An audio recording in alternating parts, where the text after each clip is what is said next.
Labdien visiem klātesošajiem. Es no Valdiem, tā var teikt, gandrīz vai no Latvijas pierobežas.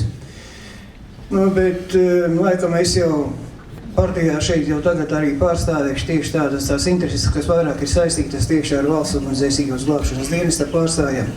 Runāšu par tēmām, kas ir tieši saistītas ar valsts iekšējo drošību, ar cilvēku drošību, nākotnē, ar visām tādām lietām. Par šīm visām lietām, kas jau tagad ir skanējušas, pareizi ir, mēs esam kļuvuši par patērētāju sabiedrību. Tā teikt, mūsu resursi, arī cilvēku resursi tiek tērēti neliederīgi. Tas pats attiecas arī uz valsts ugunsdzēsības glābšanas dienestu.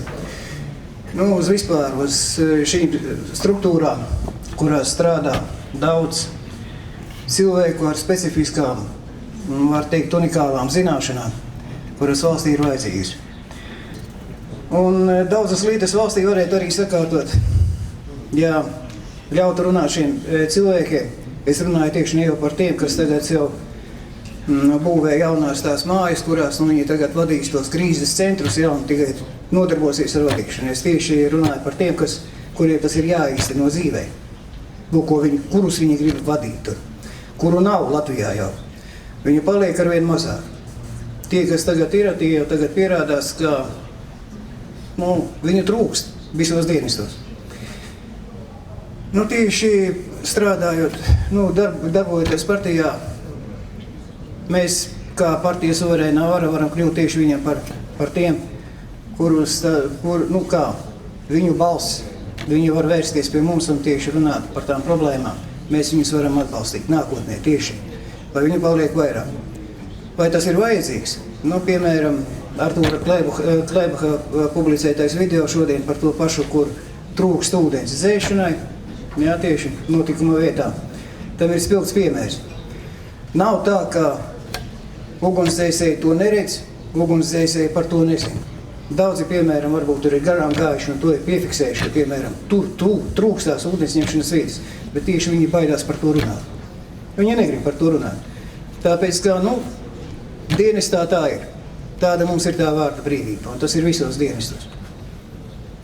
Tā situācija ir jālaba.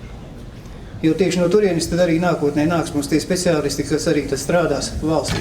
Ir jādomā arī nākotnē par to, kā, piemēram, viņus var piesaistīt, noturēt šajā te sfērā ilgāk. Tas ir iespējams. Tas ir iespējams arī šajos laikos, kuri priekšā nebūs gaidāmi viegli.